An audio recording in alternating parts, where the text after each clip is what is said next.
I'm gonna tell you a scary story now. You ever heard of the vanishing hitchhiker? No, not that one. Not that one either. There was this girl who went hitchhiking and then she vanished. And then some people said they saw her ghost. Oh no, that's not right. That's not it at all. There was this guy and he kept seeing this girl in his rearview mirror.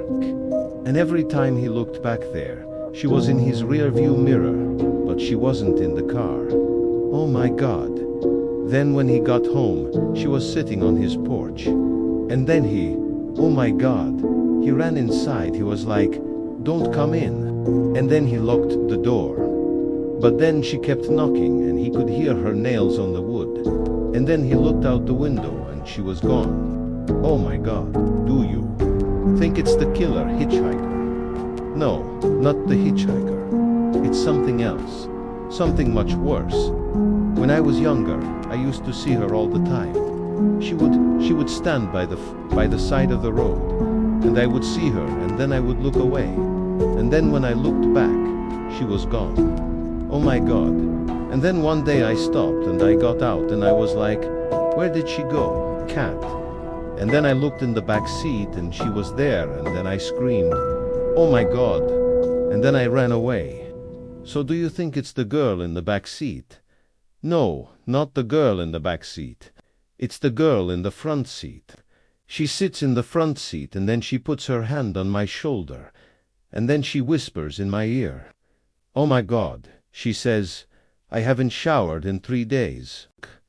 Then she starts digging her nails into my neck and then she pulls out a knife and then oh my God, and then she stabs me. And then I wake up in the morning and I am covered in blood and I have these thoughts in my head that I don't remember doing. And then I look in the front seat and she's gone. You ever seen a ghost? No, not yet. Not yet. Maybe I have. Maybe I've seen one before. You ever heard of the vanishing hitchhiker? It's when a hitchhiker gets into your car and then disappears. I almost had one of those the other day. I was driving home from the grocery store, about 10:30 at night. The roads were empty. The windows were down and I was listening to old school hip-hop when I saw him. A young guy, maybe 20, 30 years old, thumbing a ride on the side of the highway. I felt bad for the kid. I rolled down my window and I asked him, "Hey, you want a ride?" He looked up at me and he said, "Yeah, thanks." Then he opened the door and he got in. We were only a few miles into the ride when I started hearing chains dragging metal moans. At first I thought it was just the wind, but then I started seeing these shadowy figures in the rear-view mirror. I turned around and there was this gnarly-looking dude with a hook for a hand, and he was dragging himself closer and closer to my car.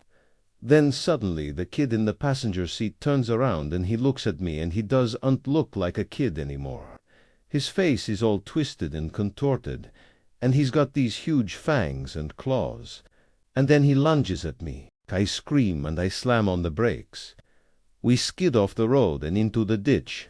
As I'm sitting there trying to figure out what just happened, I hear a knock on the window. I roll it down and it's that same gnarly dude. He looks at me and he says, "That kid isn't right, man. You should have dropped him off at the last gas station. He'll lead you right into a ditch." Then he stumbles off into the forest. Shake my head. I'm trying to convince myself that none of this really happened. But then I look over in the passenger seat, and there's this little cut in the back of the seat where the kid's claws were digging into the leather. I reach over and I try to rip it out, but it's no use. It's stuck. And then I see something else. On the floor of the passenger seat, there's a bloody meat cleaver. The rest of the ride home is filled with uneasy silence.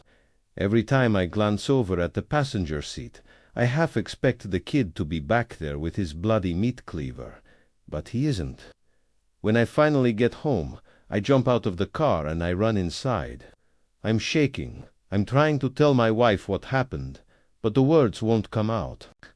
All I can say is, "You won't believe this, but I think we need to go check the passenger seat."